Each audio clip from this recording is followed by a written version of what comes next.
Age 9 was just developing my art skills because at the age of 6, I taught myself to sketch. And I've been sketching ever since. Right. So I constantly just kept developing my craft, honing my skills. And it wasn't until I went to FIT that I really got what is needed to be a real designer.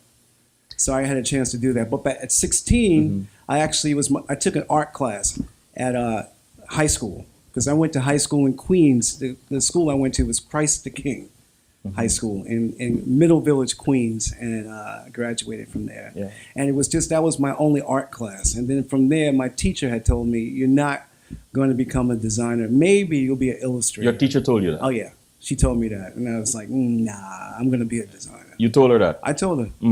So before I get back I get back into the design phase of your life, who did you become at 21? At 21, I actually traveled the world. Okay, I graduated from FIT, and then I went with a couple of friends around Europe. We traveled to about 16 countries, and we just had a great time. And then 2 of my friends stayed. And then one special friend of mine, she stayed there. So I wanted to be a designer, there in Europe because they were there. So I graduated from FIT at the age of 22, went back, and then I traveled around with my friend, and she and we had a great time. Just looking in Europe and trying to see what it was like, with the styles and all the designers and just a different world compared to how it is in New York. What did Europe or your time there teach you about yourself? It taught me that, not to have fear, that I can do it. Because I really didn't know how to speak the language. I really didn't know how to have the culture of the European culture. Because here I was a young boy from Brooklyn who grew up in the hood, and I just went over to Europe and just to experience a different way of life, where I was able to understand about what it is to put certain colors together to make it work differently than how it was in the United States. I understood my customer, my target, and just seeing the art in the museums and learning the language. When I was there, I traveled to Europe and I went to see every designer because my friend, she was a model and she had 5 snapshots of herself. And she went to the top agency and she walked into this agency. And when she walked into the agency, she got signed. So what did I do? I took 5 sheets of paper. I learned how to say in Italian, because we were there in Milan, I'm a designer from New York, and I want to show you my sketches. That was it. That's how it worked. And I was able to go there and I got a job. You found a way. I found a way. So talking about courage, and especially for the young minds that are tuned into the show tonight, this teacher told you that you could never be a designer. You were determined to be a designer, to become a designer. How much of that determination was part to prove to her, and the other part to prove to yourself that this is what you want to do, you're going to do that? Okay. First of all, I never depend on others for their opinion about who I am or what I should do or what I should be. I have confidence. And that's something that for the young people who are listening, you have to have determination and a passion that you want to achieve a goal. So I knew I wanted to become a designer. I knew I wanted to travel. And no matter what anyone said to me, it wasn't going to stop me. Because not only when I was in high school did the teacher say that I couldn't be a designer, she said I'm going to be an illustrator because I knew how to sketch. But in school at FIT, some of my art instructors and people had told me, you're not going to make it in Europe. Okay? You're not going to be able to work in Europe. And I said, okay. So I heard no before when I was in high school, and I got into the only school that I really wanted to go to was Fashion Institute of Technology. When you know seems to be part of your journey. Yeah. I'm tempted to say perhaps a sort of catalyst at times, a driving force.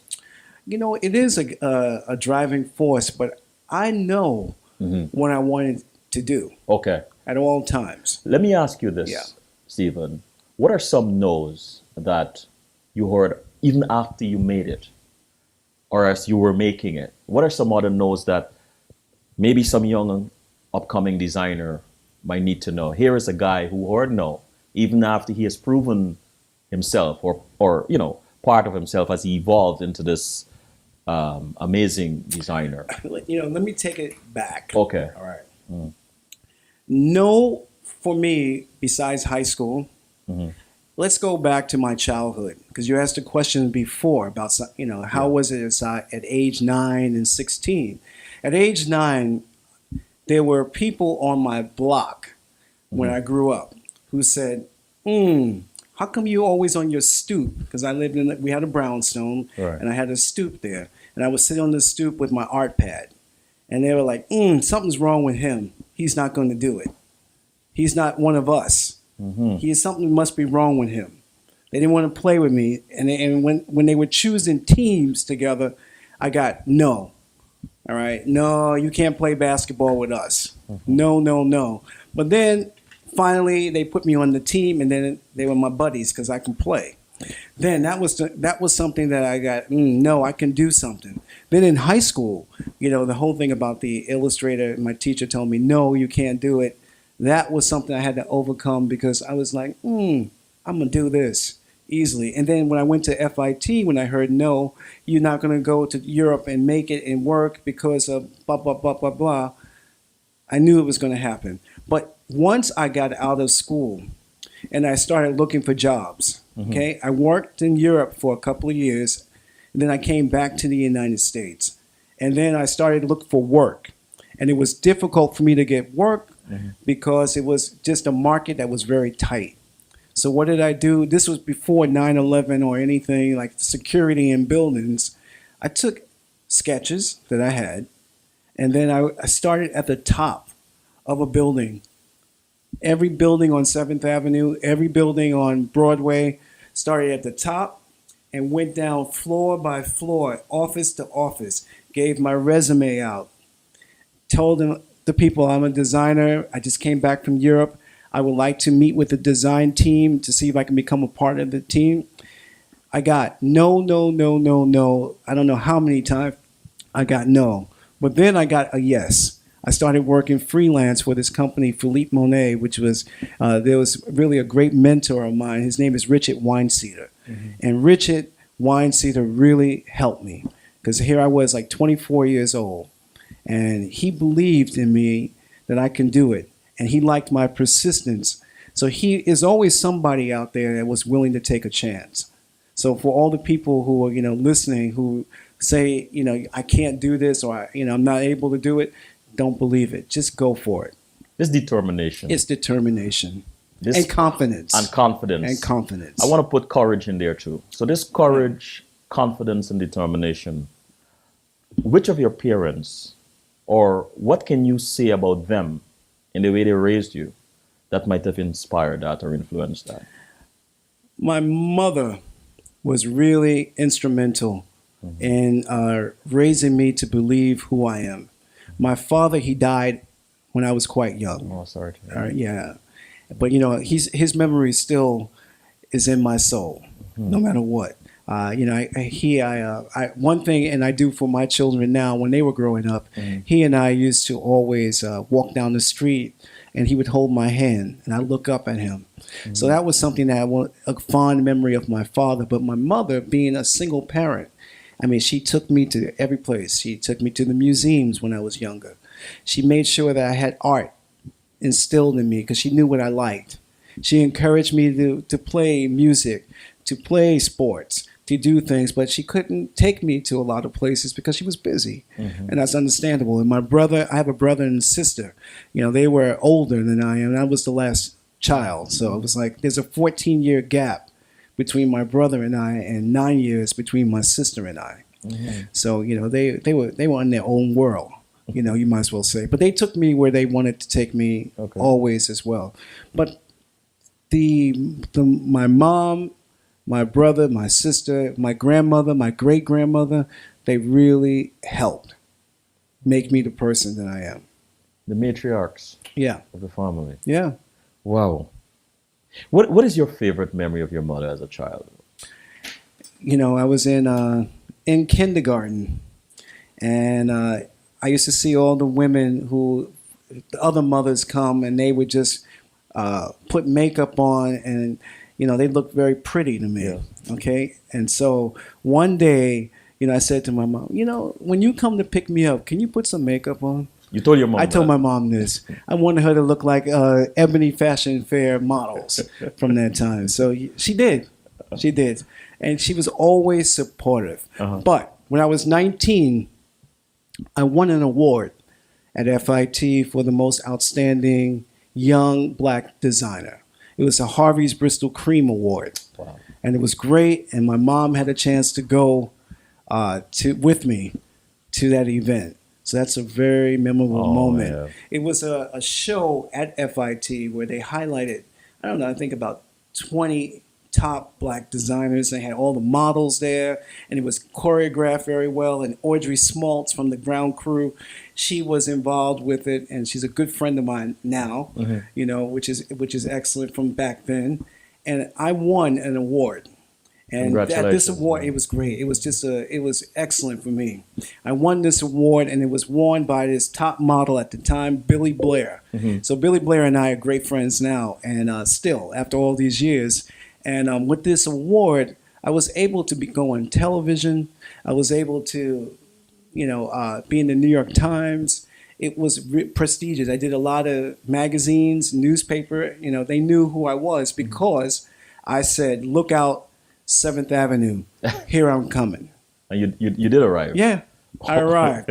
So, and then that same high school teacher, I'm sure she saw it. Of course. But you know, that's okay. You said your dad passed when you were very 14. young. 14, okay. Yeah. Well, let me ask you this. If you were to eavesdrop a conversation with your dad, where your dad, with your dad, where your dad, your mom, and your grandmother were telling someone, a stranger perhaps, about you. Let's start with that first because, you know, he died early. What do you think each of them would be saying? My dad. First thing that he would say is that I'm proud. That's my boy. No matter what, I'm not around, I still know that he has the right roots, the foundation that he established, that I established. That's what he would say, that I established. Because with my children, I tell you, I walk down the street with them, I hold their hand, and I have those fond memories of my dad holding my hand and saying, "It's okay, son." So I do that. So he's going to say he's a good dad. My mom, what she would say is that I spent time with my son. I've given him everything I needed to give him so that he can make sure that he's a good dad, he's a good husband, and he's a provider for the family. So I saw all those qualities. My grandmother, he's a good cook. Is that so? Oh, she could throw down. So I learned from her because she lived with us. Okay. So, you know, I learned from her how to cook. And I make some mean sweet potato pies. Oh, really? Oh, yeah. Oh, yeah.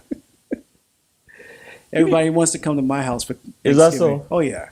If you were not a professor, a fashion designer, educator, whatever, what What would you believe would be your career today? I know. I would be a psychopathologist. Explain that, man. All right. So I would deal with psychopaths, Uh-huh. people who have dysfunctional disorders, and just be a doctor. I would be a doctor. You'll be a doctor. I'd be a doctor. In a way, through my art, through my education, through the fact that I'm an instructor, I am a doctor. Okay? Because I understand what it takes for people to buy clothing. You understand? I understand that. I understand what they want. I know who my target customer is. I know what they like. I know what they won't buy. I know I did the research. I know how to do research behind it. And then my designs, my feeling for what I do for them, they like it. They want it. Because I understand people. So I am a doctor. Doctor of art. Doctor of art. There you go. I like that bridge. I really do. How long have you been a fashion designer, and how did you get your start in the All right. industry? So Selwyn, you want to know how old I am? I No, guess, no. Is that it? Well, you Is that it, look brother? very young, Is that brother. it? You look very, very young. Listen, So let me tell you, I work in fashion. Okay, I got young kids. I have a wife that needs me to look fresh. yes, of course. So the bottom line is that actually I started in 1979. I'm 53. I'll be 54 this year. Gosh, man. So what it is that I live a great life. I have a good spirit within me, and I'm just grateful for everything that comes in my life. Awesome. Your wife. Yes. What would she add to that conversation you eavesdrop? What would she say about you? That he's something to live with. I love that. I love that. That's being truthful. No, she really would say that.